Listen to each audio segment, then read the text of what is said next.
Now, the great thing about the course is as you learn things, you can actually apply them immediately.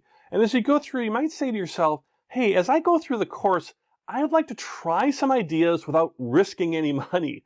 Can I do that? And you most certainly can. And that's where paper trading and backtesting comes in. They're really, really helpful. So let's talk about that for a moment.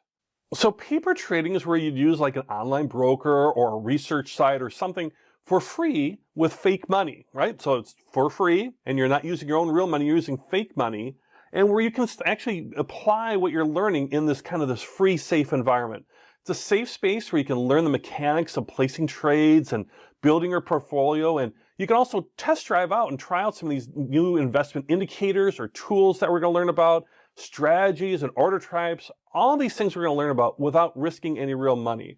Now, not everybody offers paper trading, but but many do, and I'll show you some examples, later in the course too, where we'll use at the end where we do some demonstrations where I'll be using paper trading so you can see some examples of places that do, and also how to find them. But that's the great part of paper trading to take away for now, is that you can actually practice for free with fake money. And so you can kind of see, and with real stuff. This is with real cryptocurrencies and all that too.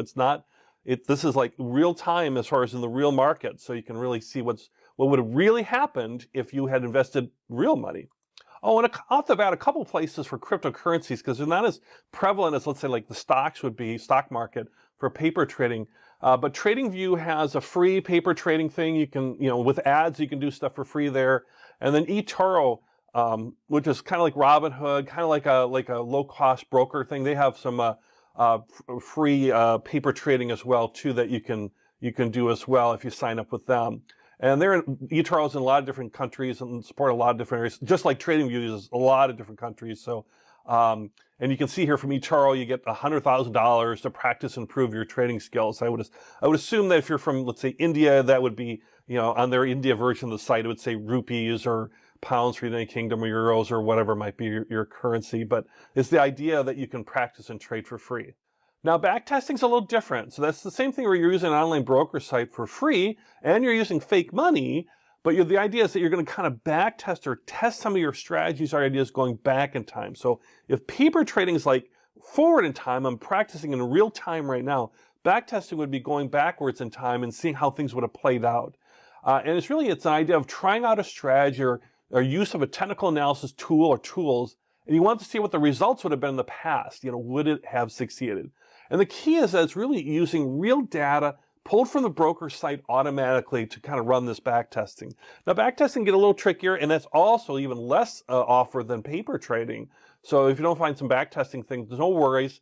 Most people, love the paper trading part anyways.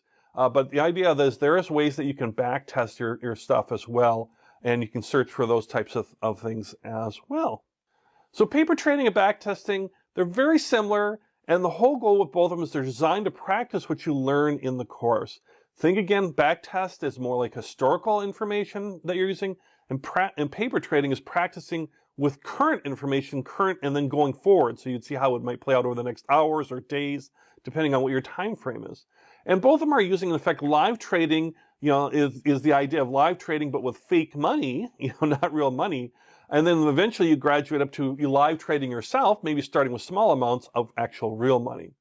And so you might ask also, why would places offer free accounts to start where you could just kind of practice?